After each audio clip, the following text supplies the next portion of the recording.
Hello everyone. સો આપણી સાથે આજે છે doctor Jitendra Desai. Doctor Jitendra Desai Desai surgical and I હોસ્પિટલના ફાઉન્ડર છે અને આપણે એમની સાથે છીએ આજે. તો ડોક્ટર, આજે તમારી પાસેથી જાણવા માંગીશ કે આટલા બધા વર્ષથી આ સિટી વડોદરા સિટીની અંદર તમે પ્રેક્ટિસ કરી રહ્યા છો, તો એવું તમને કેમ વિચાર આવ્યો કે આપણે આ રીતે આજે બધાને એક વિડીયોના માધ્યમથી બધાને ગાઈડન્સ આપીએ અને પેશન્ટ્સને હેલ્પ કરીએ, એવો વિચાર કઈ રીતે આવ્યો? બહુ સુંદર સવાલ છે તમારો. આટલા વર્ષોથી જે હું પ્રેક્ટિસ કરું છું અને મેં જોયું છે કે લોકો ગૂંચવાયા કરે છે. જ્યારે શરૂઆત થઈ, I am talking of 50 years back, પછી 40, 30 અને છેલ્લા 15 વર્ષથી અત્યારે જે સિનેરિયો ચાલી રહ્યો છે એમાં લોકોને સમજ નથી પડતી કે આ શું કરવું. દરેક માણસોને અમે મેસેજ આપી શકતા નથી. ઘણી બધી વાર મલ્ટિપલ મીડિયા પરથી જાણી અડધું સમજી અને અડધું કરે છે, નથી કરતા, હેરાન થાય છે. હેરાન કરીને વસ્તુ બગાડીને અમારી પાસે આવે છે. હવે હું દરેક માણસે બને એટલું એક્સપ્લેન કરવા પ્રયત્ન કરું છું, પણ જનરલ પબ્લિક સુધી જો આ મેસેજ જાય તો ઘણા બધા કોમ્પ્લિકેશનો, ઘણા બધા ડિઝીઝ પ્રિવેન્ટ થઈ શકે, લોકો હેલ્ધી લાઈફ જીવી શકે. Very good. બહુ સરસ હેલ્પ થઈ રહી છે અને આ એક સોશિયલ હેલ્પ જ છે, જેનાથી સોસાયટીને અને જેનાથી લોકોને ફાયદો થઈ શકે, લોકો જાણી શકે. આવી રીતે અગર ડોક્ટર્સ જેમ જીતેન્દ્ર દેસાઈ સર કરી રહ્યા છે એવી રીતે અગર ડોક્ટર્સ ગાઈડન્સ આપતા હોય તો બધામાં અવેરનેસ એક ઇમ્પ્રુવ થઈ શકે અને લોકો જાણી શકે કે એકચ્યુઅલમાં શું કરવું જોઈએ એમને કોઈ પણ પ્રોબ્લેમ હોય તો. તો હવે આપણે કોઈ એક સ્પેસિફિક ટોપિકથી સ્ટાર્ટ કરીએ આ કન્વર્ઝેશનને. સો ડોક્ટર, આપણે ઘણી બધી વખત જોતા હોઈએ છીએ કે લોકો આપણી પાસે આવતા હોઈએ છીએ હોસ્પિટલમાં અને ફેસ કરતા હોઈએ છે, ઇવન ઘરે પણ, કે એમને સ્ટૂલની અંદર બ્લડ દેખાતું હોય છે. ઘણી બધી વખત કોઈ એવું કહે છે કે મને એકદમ સ્ટૂલની અંદર બ્લડ આવે છે, બ્લડ જ દેખાય છે. ઘણા લોકો એવું કહે છે કે મને જે સ્ટૂલ છે બ્લેકિશ સ્ટૂલ થાય છે. આવા બધા આવી બધી વસ્તુઓ હોય છે. આપણે જનરલી સમજતા હોઈએ છીએ અને લોકોની એવી માનસિકતા પણ હોય છે કે એ પાઇલ્સ છે. એ પાઇલ્સ પણ હોઈ શકે, પણ એ બીજું કંઈ પણ હોઈ શકે. તો આપણે ડોક્ટર પાસેથી આજે એ જાણીશું કે જો એમને પાઇલ્સ ના હોય તો એમના સિવાય બીજું શું શું હોઈ શકે, અને એ હોય તો એમના માટે શું શું ડાયગ્નોસિસ કરવા પડતા હોય છે અને શું શું ટ્રીટમેન્ટ અવેલેબલ હોય છે, અને એના માટે કેટલું જલ્દીથી આપણે ડોક્ટર પાસે જવું જોઈએ, કેટલી સિરિયસનેસ લેવી જોઈએ આવા ઇશ્યુઝ માટે, અને કોઈ આપણે ઘરેલું ઉપચાર કરતા હોય તો એ કઈ રીતે અવોઇડ કરવા જોઈએ, તો આપણે જાણીશું ડોક્ટર પાસેથી. ફાઇન. તમારો જે સવાલ છે બ્લીડિંગ પર રેક્ટમ, ત્યાંને સંડાસમાં અંદર લોહી આવવું, લોકો જનરલી બે જ વસ્તુ જાણતા હોય છે. એક ફિશર એટલે ચીરો અથવા વાડીઓ પડ્યો હોય, અને બીજું પાઇલ્સ. ત્રીજી વસ્તુ લોકોને ખબર જ નથી. એટલે તે ઓલવેઝ ટેક ઇટ ચાન્સ કે ભાઈ ઈસબગુલ લઈ લઉં છું, કાં તો આ લઈ લઉં છું, બધું મટી જશે. બીજા થોડા દિવસ આવે, મટી જાય, એટલે એ પ્રમાણે ચાલ્યા કરે છે. અને એક સ્ટેજ એવું આવે છે કે અંદરનો રોગ ખૂબ જ એડવાન્સ હોય ત્યારે મેનેજમેન્ટ કરવી અમારા માટે પણ અઘરી થાય છે. હવે let us try to understand કે બ્લીડિંગ પર રેક્ટમના બેઝિક કારણો કયા કયા છે.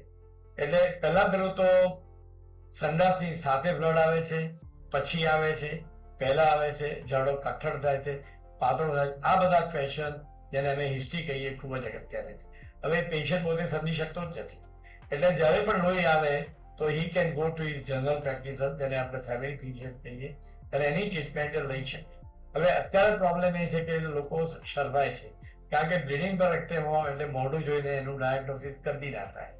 પેશન્ટને સુવાડીને એક્ઝામિન કરવો જ પડે. જરૂર પડે તો સંડાસની જગ્યાએ આંગળીથી, જેને પીઆર એક્ઝામિનેશન કહીએ છીએ, અથવા તો નાનું ઇન્સ્ટ્રુમેન્ટ જેને પ્રોક્ટોસ્કોપ કહેવાય છે, અને જરૂર પડે તો મોટું એન્ડોસ્કોપ કે જેને કોલોનોસ્કોપી કરી કહેવાય.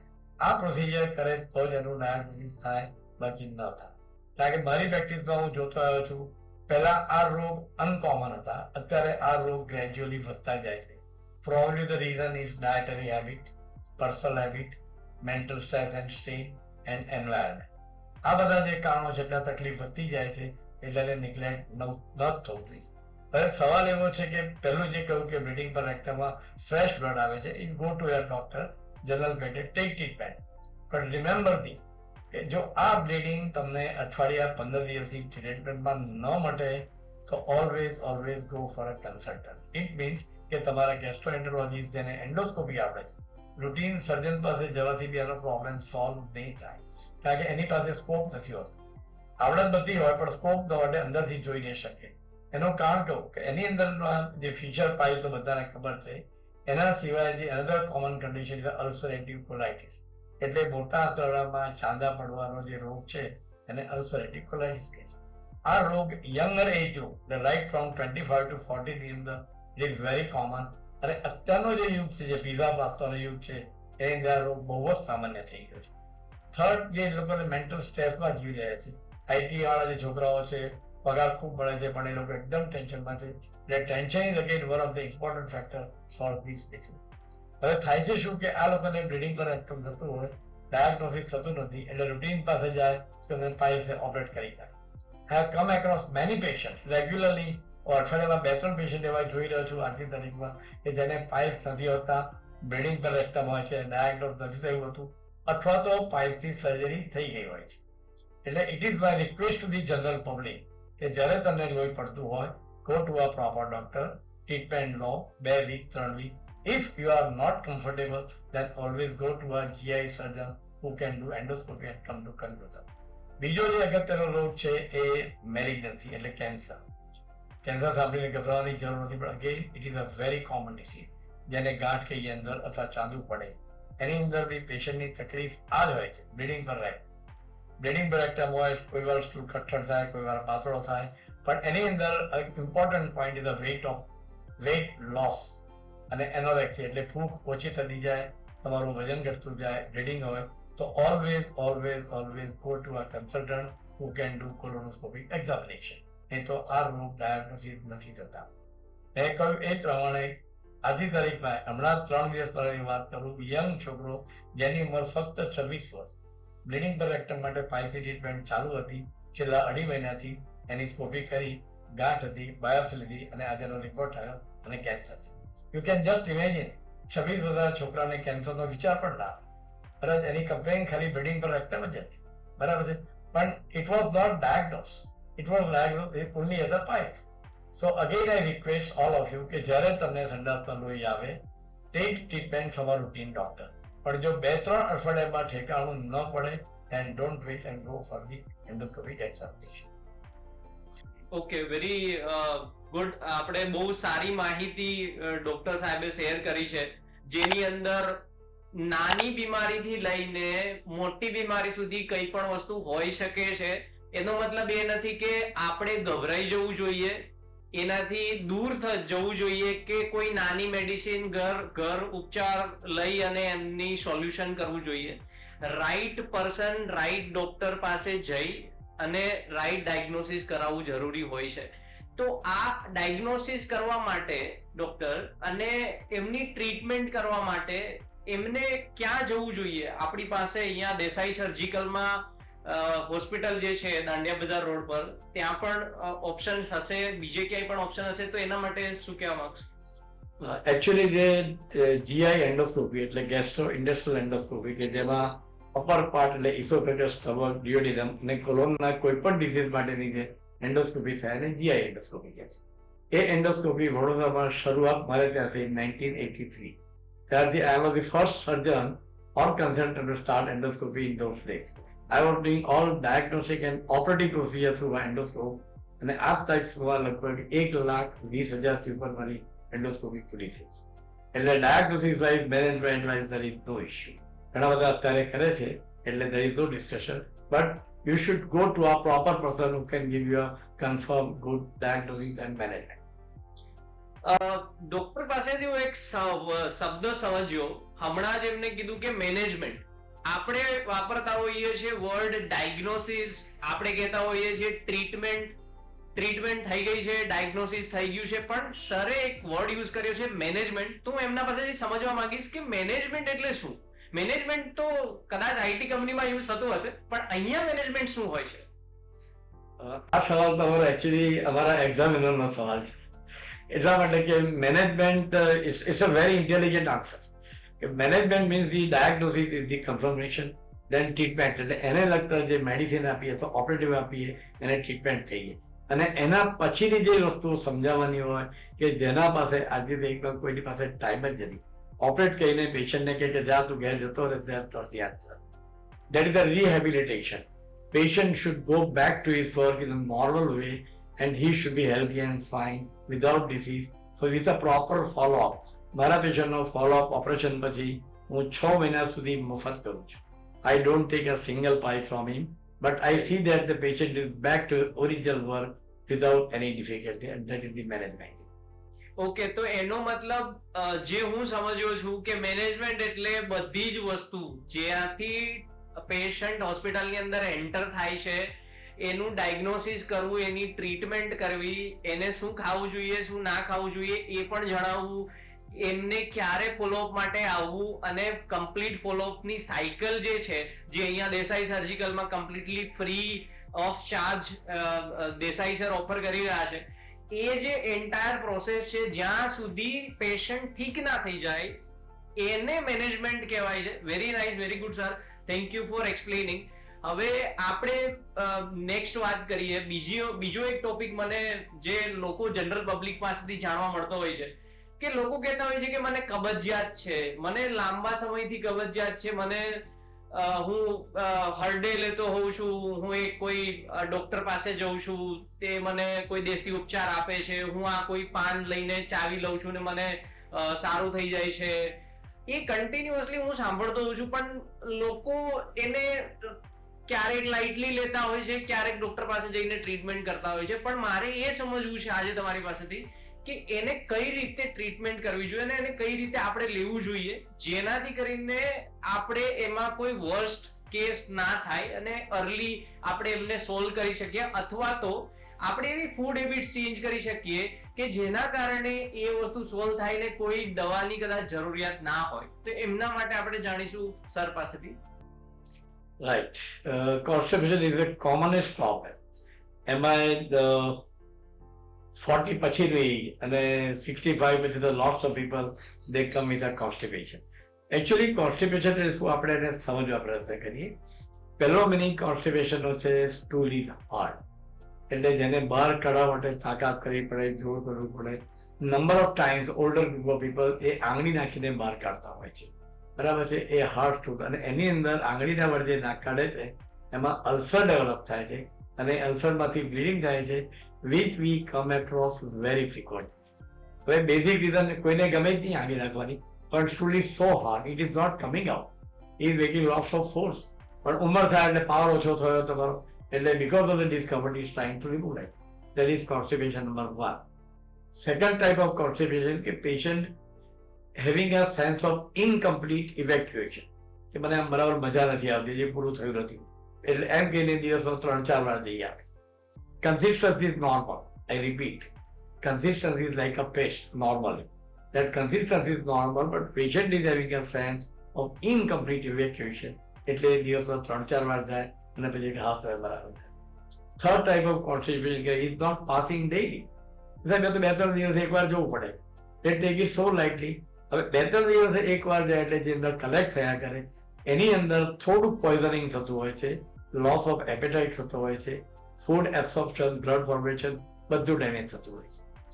So let us understand it કે આ બધાના થવા માટેના બેઝિક રીઝન જે આપણે પહેલા મેનેજમેન્ટને વાત કરી, એટલે we take the proper history કે પેશન્ટની લાઈફસ્ટાઈલ કેવી છે. પહેલા પેલું તો person is working outside the field અથવા બહાર જતો હોય તેમાં વોટર લોસ બહુ થતો હોય છે. હવે એને ખ્યાલ ના હોય એટલે પાણી ઓછું પીએ, એટલે less amount of fluid intake is the important reason for parts 2. Number 2, diet. ઘણી બધી વાર ડાયટિંગ કરતા હોય છે people like you, those are busy for the whole day. એ લોકો બપોરે શું છે કે રોટીને શાક ખાઈ લે, કાં તો કંઈ સલાડ લઈ લે, રાતે લઈને સવારે થોડું લે. They develop always constipation. કારણ કે the diet is not complete. આપણા ડાયટમાં જે ઓરિજિનલ ડાયટરી હેબિટ છે કે દાળ છે, કઢી છે, મગ છે, શાકભાજી છે, દાળ, રોટલી છે, એટલે એની અંદર ડાયટ ફૂલ જાય છે અને સ્ટૂલ બીકમ સોફ્ટ.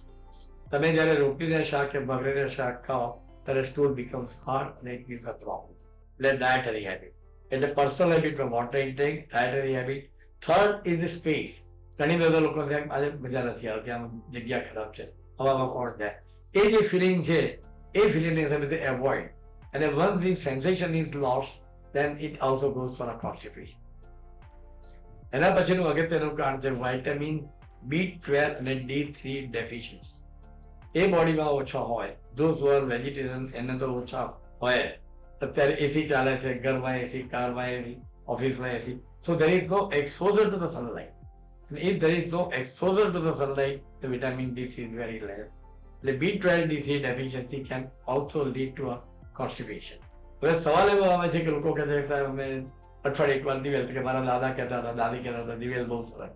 નો સર, દિવેલ લેવાથી જે ફેટ સોલ્યુબલ વાઇટામિન્સ હોય એટલે A, D, E અને K, these four are fat soluble vitamins, means they are dissolved in fatty food. So there is always a deficiency of these vitamins when you take castor oil. Isargol is fine, it is safe, you can have it. બાકી આયુર્વેદિક દવાનું મારું knowledge નથી એના માટેનું, પણ I can rest assure કે એ બધી ગોળીઓ જુદી જગ્યાએ લોંગ સમય માટે જો લેવામાં આવે તો બોડીમાં નુકસાન કરે છે. અને આંતરડાનો જે મુવમેન્ટ છે, એટલે અમારી ભાષામાં એને પેરિસ્ટાલ્ટિક મુવમેન્ટ કહેવાય, એ ઓછી થતી જાય છે અને એને લીધે કોન્સ્ટિપેશન થતું હોય છે. એટલે કોન્સ્ટિપેશન માટેની treatment in short, we need a detailed history. Second is a proper dietary habit. જે બાપ દાદાના વખતથી ચાલતી હતી કે સવારે નાસ્તો કરો, લંચ લો, ડિનર લો, full diet, lots of sweet. બરાબર. અત્યારે બધું ચાલે છે રફેજ લો અને ફાઈબર લો ને.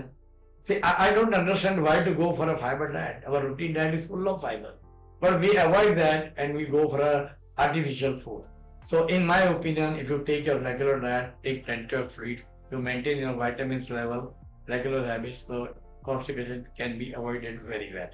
Even though it persists, then you must make contact with the doctor. Why? Constipation થવા માટે ઘણીવાર અંદરના જે ગેંગ્લિયોન હોય છે એ વીક હોય તો પણ થઈ શકતું હોય, અથવા તો ઓલ્ડર ગ્રુપ ઓફમાં અંદર કોઈ ગાંઠ ડેવલપ થતી હોય તો ધીમે ધીમે કબજિયાત વધતી જાય. એટલે routine constipation and increasing constipation. Normal habit તમને લાગે હવે મને જુલાબની ગોળી 2 લેવી પડે છે, પછી 2 મહિના પછી 3 લેવી પડે છે, સ્ટૂલ હાર્ડ થાય છે, then always make contact with a gastrointestinal doctor, surgeon who is being best friend of. Okay, very nice. આપણને ખબર પડી કે કઈ રીતે જે આ છે એ થતું હોય છે અને એનું કઈ રીતે આપણે ટ્રીટમેન્ટ કરી શકાય, એને શું શું વસ્તુ આપણે જોવાની રહે છે જો કોન્સ્ટિપેશન થતું હોય છે તો. સો આપણે હજુ એક વસ્તુ આમાં જાણવા માંગીશું કે કોઈ એવી ફૂડ હેબિટ અથવા કોઈ એવા ફૂડ હોય છે કે એવા કોઈ લિક્વિડ હોય છે જે આપણે ડેઈલી યુઝમાં લેતા હોય છે, અથવા કોઈ ડ્રાય ફ્રૂટ્સ હોય છે, તો એવા કોઈ સજેશન, હું એવું નથી કહેતો કે એ જ લેવું જોઈએ, પણ કોઈ એવા સજેશન જે કોઈ નોર્મલ માણસ છે એમને કોઈ વખત થતું હોય અને કોઈ ફૂડ હેબિટથી જો એમને ચેન્જીસ લાવવાનો પ્રયાસ કરતા હોય અને એમને કોઈ ફૂડ લેવું હોય તો એવા કોઈ suggestion, food dietary related suggestions ખરા સર? Sure. Vegetable soup, mix vegetable soup, tomato soup લઈ શકાય. અંજીર is a very good laxative, safe. એમાં કેલ્શિયમ બી આવી જાય, આયર્ન બી આવી જાય અને lots of the minerals are there, that is always included. So એક અંજીર રાતે પલાળી રાખો, એટલા માટે કે ઉપર ડસ્ટ ચોંટેલી હોય. પલાળવાથી આખી રાત પાણીમાં રહે, ઉપરની ડસ્ટ સવારે કાઢી દાંત સારા તો ચાવીને ખાઈ જાઓ, કાં તો મિલ્ક શેક બનાવીને પી જાઓ. એક ખજૂર, ડ્રાય ફ્રૂટની અંદર અગેન 2 બદામ, 2 કાજુ, 1 અખરોટ, if finance can afford you, right. પણ વેજીટેબલ તો બધાને એફોર્ડ થાય જ. અને plenty of water. The normal water requirement in summer is around 3 to 4 liters in 24 hours. And if it is winter or monsoon cold season, it is 2.5 to 3 liters. એટલો જ water intake થાય. Leafy vegetables, મગજ શાંત હોય, tension ના અને quite life હોય તો constipation can be avoided completely. Okay, આપણે સમજ્યું કે કઈ રીતે નાની મોટી ફૂડ હેબિટ જે ઘરમાં જ હોય છે એને ચેન્જ કરીને કરીએ અથવા ચેન્જ કરીએ આપણી લાઈફસ્ટાઈલની અંદર તો એ કઈ રીતે આપણને બેનિફિશિયલ થઈ શકતી હોય. સર એક પોઈન્ટ કીધો છે વેજીટેબલ્સ. હવે વેજીટેબલ્સ આપણે જ્યારે સમજીએ ત્યારે આપણે એવું સમજતા હોઈએ છીએ કે શાકમાં બનાવીને ખાવાનું, સૂપ કરવાનું કે શું કરવાનું, તો એ પણ જાણવા માંગીશું કે વેજીટેબલને કયા ઇન્ટેકમાં લેવાથી બેસ્ટ રિઝલ્ટ મળતા હોય છે. લીફી વેજીટેબલ્સ એટલે જેને આપણે ભાજી કહીએ છીએ એ પ્રકારની. પણ again one serious point eight this level કે આ બધીની અત્યારે જે કેમિકલ છાંટવામાં આવી રહ્યા છે દેટ ઇઝ વેરી ડેન્જરસ. એટલે જો તમારે ભાજી ખાવી હોય, દાખલા તરીકે ટામેટા છે, કાકડી છે, ગાજર છે, ફણસી છે, ફ્લાવર છે, કોબી છે, એ બધાને પણ you have to wash it thoroughly. I really mean it. Means કે ઇવન કોબી જો તેના પત્તા કાઢી અને એને પાણીથી સાફ કરી, ક્રશ કરી, કાં તો અને ગરમ પાણીમાં બોઇલ કરી, જે મસાલો તમારે રોટી નાખવો એ નાખી શકો, પણ without washing it properly avoid it. કારણ કે બધી જે બ્રાસિકા ફેમિલી પન્નાવાળી જે વેજીટેબલ્સ આવે, it is full of H. pylori infection, which is a burning problem all over the world. So I made a special research work on H. pylori dates back in 1991. Okay. Right. Okay. So generally it is found in two class of people. Number one, the vegetable ધોયા વગર ફટફટ બહારથી લાય એ ખાઈ જતા હોય છે, એમાં it is very common. આ ઓર્ગેનિઝમ એની અંદર આવેલા હોય છે. એટલે સેકન્ડ રીઝન, સવારે જે લોકો બ્રશ કર્યા વગર ખાતા હોય છે, ઘણા બધાનું માનવું હોય છે કે સવારે નૈણા કોઠે આપણે પાણી પીએ તો બહુ સારું. How it is possible? સવારે ઉઠીએ ત્યારે મોઢામાંથી વાસ આવતી હોય છે, પત્ની હોય તો એ ના પડે કે ત્યાં મોઢું સાફ કરી નાખે, તો એ અંદર કેવી રીતે નાખાય? It's a common answer, right? But even though I don't know how people accept it and how people are saying that, but to me lots of work has been done all over the world. એ જે રાતના આપણો country છે ને, એ cold country, hot country. Hot કન્ટ્રીની અંદર આપણે wine નથી લેતા. હોટ કન્ટ્રી એટલે આખી રાત જે રાતે ખાધું હોય એના પાર્ટિકલ્સ અંદર ભરાયેલા હોય છે, એનું ફર્મેન્ટેશન થાય અને એમાંથી H. pylori ઓર્ગેનિઝમ ડેવલપ થાય. એટલે always brush your teeth in the morning. We always say કે bed tea is a bad tea, right? For cold country it is fine because people are used to taking wine, right? So all organisms which are there, they are killed. આપણા બધા અંદર જ બેઠા હોય છે સવારથી, અને આપણે અંદર નાખીએ, અને H. pylori ઇન્ફેક્શન સ્ટમકમાં લાગ્યા પછી it is very difficult to ઇરેડિકેટ. અત્યારે સરસ સરસ દવાઓ મળે છે, ઘણું બધું ક્યોર થાય છે, પણ it's a difficult problem. So it is better to avoid it. આટલી વસ્તુ જો ધ્યાનમાં. અને લાસ્ટ ઇમ્પોર્ટન્ટ પોઈન્ટ, જે બાપ દાદાના સમયમાં તાંબાના વાસણમાં જે પાણી પીતા હતા, ઇટ ઇઝ વેરી ઇમ્પોર્ટન્ટ. જે જતું રહ્યું, હવે સ્ટીલ અને પ્લાસ્ટિક આવી ગયા બધા, બરાબર છે, માટલા બંધ થઈ ગયા. તાંબાના ગળામાં જો તમે પાણી, difficult to answer on medical background, પણ this is what I observe, કે 12 કલાક એમાં પાણી ભરી રાખો. તમારે ઠંડુ પીવો તો you can put down the jug in a fridge and have it. 12 કલાક તાંબાના લોટામાં ભરેલું પાણી જો પીવામાં આવે તો ડેફિનેટલી એનાથી કોન્સ્ટિપેશન બી અવોઇડ થાય અને બીજા ઘણા બધા રોગ પ્રિવેન્ટ કરી છે. બહુ જ સરસ માહિતી આપી છે સરે આપણને આજે, જેનાથી ઘણો બધો ફાયદો થવાનો છે. તો તમને જો આ વિડીયો મળી રહ્યો છે અને તમે જો આ વિડીયો જોઈ રહ્યા છો અને તમારી આજુબાજુમાં કોઈને આવા પ્રોબ્લેમ છે, તો ડેફિનેટલી આ વિડીયોને શેર કરજો, જેમનાથી જેટલા બને એટલા વધારે લોકોને આપણે મદદ કરી શકીશું.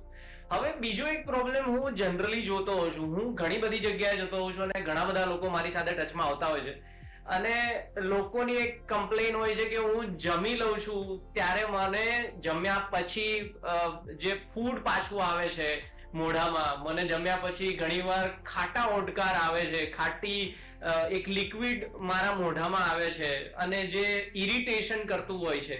ઘણી બધી વખત એ જ વસ્તુ જે મોઢાના પાર્ટથી લઈને જે ઇસોફિગસ કહેવાય, અન્નનળી કહેવાય, એની અંદર બર્નિંગ થતું હોય છે. તો એ કઈ રીતે થતું હોય છે અને એને શું કહેવાતું હોય છે મેડિકલ ટર્મ્સમાં, અને એમની ટ્રીટમેન્ટ શું છે, એ બધું આપણે સર પાસેથી સમજીશું. તમે જોઈ શકો છો કે સાગરભાઈ આટલા ડિટેલ ક્વેશ્ચન પૂછે તો પેશન્ટ સાથે અમારું શું થતું હશે. કારણ કે ઈ રેસ્ટોરન્ટ રાઈટ, અત્યારનો ધી કોમન પ્રોબ્લેમ છે GERD અને GERD કે છે. GERD એટલે ગેસ્ટ્રો ઇસોફેજિયલ રિફ્લક્સ ડિસીઝ. સ્ટમકમાંથી જે ખાધું બહાર આવે એને GERD કહીએ. ઇન માય પ્રેક્ટિસ, એટલે જે એન્ડોસ્કોપી કરું છું એમાં almost 25 to 30% patient are having GERD, અને all younger age by and large. હવે એ કેમ થાય? GERD થવાના reasons, there are many reasons. Let me put down in two different ways. First is our metabolic reason. Metabolic we take later on, but iatrogenic, આપણે પોતે create કરેલા problem, એ આપણે પહેલા વાત કરીએ. એટલે એની અંદર પહેલામાં પહેલું જે આવે છે ઓવર ઇટિંગ. હોટલમાં જઈએ, મોંઘી મોંઘી ડીશ મંગાવી હોય, થાય ચલો ભૂખ લાગી છે, બતાવી દો, ફેંક્યા ખાઓ. એ જે ટેન્ડન્સી છે એમાં વી ગો ઓન ઇટિંગ. હવે stomach has got a fix capacity. And let us understand the anatomy. Food pipe ઉપર વાલ હોય, નીચે વાલ આવે, પછી ઓજરી ચાલુ થાય સ્ટમક. એટલે એ બે ઇસોફેગસ અને સ્ટમકની વચ્ચે ભગવાનની વાલ આપે, બહુ સરસ વાલ છે, એ બંધ રહેશે. ખાવાનું ખાઈએ ત્યારે વાલ ઓપન થાય, ખોરાક ઉધીરવા પડે એટલે વાલ બંધ થઈ જાય. That is the mechanism. ખાવાની સ્ટમક ફૂલ થાય પણ આગળ જવાનો જે વાલ હોય છે બંધ. હવે by over eating the stomach is stretched, અને સ્ટ્રેચ થાય એટલે જે વાલ જે ક્લોઝ થઈ તો બસ સિમ્પલ મિકેનિઝમ. એટલે ઓપન થાય એટલે ફૂડ વિલ કમ આઉટ. તમે મુવમેન્ટ કરો, જરા જોરથી વાત કરો, પેટ દબાય, સુઈ જાઓ, પડખે સૂવો એટલે it has to come out. એટલે first problem is over eating. So please keep in mind કે keep your stomach 15 to 20% empty. So GRD, if it is because of that, it will be avoided. Second important point, taking habit of excessive water while taking food. જમતી વખતે લોકો 2 લોટા ભરીને પાણી પી જાય. ઘણા સવારના પરમાં ઉઠીને કે મને તો 2 લોટા પાણી પીવું તો જ મને આમ જરા કોલ આવે તો કે no sir, God has not made this mechanism. ઉપરવાળો વર્ષોથી એક જ મોડેલ બનાવે છે, એમાં કોઈ ચેન્જ થયો નથી. એટલે we cannot ask God to change his mechanism as per our Dzire. એટલે પાણી જમતી વખતે ઓછામાં ઓછું, બરાબર છે. જમતી વખતે અને જમ્યા પછી અડધો કલાક સુધી you can take half glass of water, not beyond it. અડધો કલાક પછી તમારે જેટલી ઈચ્છા હોય લઈ શકો. The reason is that by taking more amount of water the digestive enzymes are diluted, અને સ્ટમક તમે પેટ ભરીને ખાધું અને પાણીના માટે ફૂલી જાય. Same mechanism again works. ત્રીજું, જમ્યા પછી તમારે પેટ દબાય એવી કોઈ એક્ટિવિટી નહીં કરવાની. અને ફિમેલમાં ઇટ ઇઝ વેરી કોમન કે રસોડું સાફ કરવાનો, કે નીચેથી સાફ કરવાનો, વાસણો સાફ કરવાના, કચરા પોતા કરવાના. Avoid this for at least 2 hours after food. In males also people are walking. If I'm to જમવા જઈએ અડધો કલાક ચાલવા જેવું છે. No sir, it is wrong. Why? I am giving you a scientific answer. કે જમ્યા પછી ખોરાક પચાવવા માટે એને વધારે એમાઉન્ટ ઓફ બ્લડની જરૂર છે. એટલે blood has to go more toward stomach. એટલે સ્ટમક સર્ક્યુલેશન ઓટોમેટિકલી ઇન્ક્રીઝ, અને બ્રેઇનના સર્ક્યુલેશન ડાઉન થાય. એટલે ખ્યાલ હતો જમ્યા પછી આપણને જે ઊંઘ આવે છે, રીઝન ઇઝ ધેટ. હવે એની જગ્યાએ તમે ચાલવાનું કરો એટલે the more amount of blood is going towards legs because he is working, you are walking. So when the blood amount circulation is more to the lower limb, his leg, it is going less to the stomach, and digestion becomes weak automatically. So ચાલુ હોય તો જમતા પહેલા ચાલી લો, કાં તો જમવાના 2-3 કલાક પછી ચાલો. The third diabetes. આ મેં કોમન ડિસીઝની વાત કરી છે આપણે. ડાયાબિટીસ વાળાને જે છે એ વાલ થોડો automatic because of the disease ખુલતો હોય છે. એના પછીનું રીઝન ઇઝ એનિમિયા, જેનું હિમોગ્લોબિન ઓછું રચ્યું હોય એને openness. Third reason is hypothyroidism. Thyroid જે લોકોનું વીક હોય એ લોકોનો વાલ ખુલ્લો જાય છે. Fourth is hypoproteinaemia. Protein level basically જ્યાં ઓછું હોય ત્યાં વાલ એક ખુલ્લો જ રહેતો હોય છે. Fifth is obese people, fat. Because of that, the valve doesn't get closed, completely remains open. એટલે excessive fat, excessive weight અને આ બાકીની જે વસ્તુઓ કઈ એની અંદર valve opened up because of the disease. So in that case, GRD can be corrected only by treating the disease first. Otherwise, GRD cannot be corrected. એના પછીનું જે કોમન છે જે અત્યારે ચાલી રહ્યું છે હાર્ટ અસરનિયા. હાર્ટ અસરનિયા આપણે લોકો ભરાઈ જાય છે, હવે શું છે? ઓપરેશન કરવા પડશે? No sir, it is not required. Till today I said the amount. અત્યાર સુધીમાં મારા ફક્ત 5 જ પેશન્ટને હાર્ટ સર્નિયાવાળાને ઓપરેશનની જરૂર પડી છે. The reason is that I am giving the answer. Heart hernia એટલે સ્ટમકનો પાર્ટ જે ડાયાફ્રામ એટલે ઉદર પટ્ટીથી નીચે હોય છે એ ખસીને ઉપર આવતો, એને હાર્ટ સર્નિયા કહેવાય. એની અંદર personal habit, dietary habit, any way of living life A correct કરો એટલે there is a specific line of treatment. એ જો આપવામાં આવે તો this can be પ્રિવેન્ટેડ very well. અને એક ડિક્ટમ ફિક્સ છે કે જો તમે આ ટ્રીટમેન્ટ આપો અને 2 વર્ષ સુધી પેશન્ટને તકલીફ ચાલુ રહે, અલ્સરેશન થાય, વોમિટિંગ થાય, કોકવાર બ્લડ આવે, then he needs surgery through laparoscope which is done at my place. Otherwise it is not required. એટલે હાર્ટ અસરનિયાથી લોકો અમારી પાસે હશે ને તો હાર્ટ અસરનિયા થઈ હવે શું થશે? Don't get excited, don't get panic. It is a common condition. If you manage it properly, operation can be avoided. So these are the things where the GRD happens. And the last point I say, આવા લોકોએ બને ત્યાં સુધી ઊંધા નહીં સુઈ જવું. આપણે આ બધું જ સમજ્યા ડોક્ટર જીતેન્દ્ર દેસાઈ પાસેથી. Thank you very much sir for explaining everything in detail.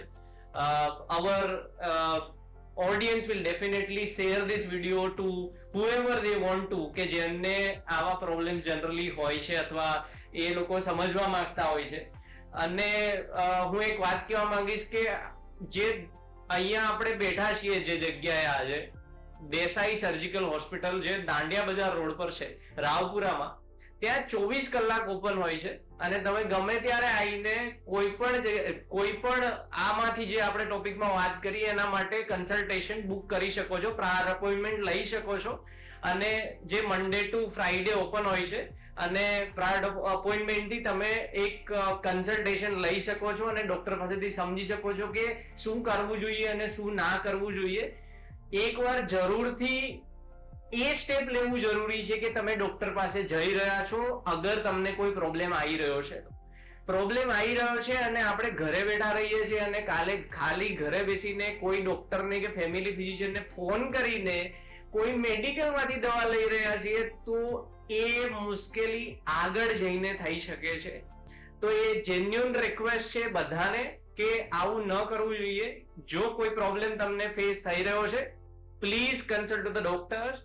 Near by જ્યાં પણ તમે રહો છો, કોઈ પણ સિટીમાં રહો છો, કોઈ ફિઝિશિયન હોય છે એમને બતાવી શકો છો. અને જો આવા બધા પ્રકારના કોઈ પ્રોબ્લેમ હોય તો તમે કોઈ ગેસ્ટ્રોએન્ટરોલોજિસ્ટને બતાવી શકો છો nearby. Thank you very much. Please share this video. Thank you.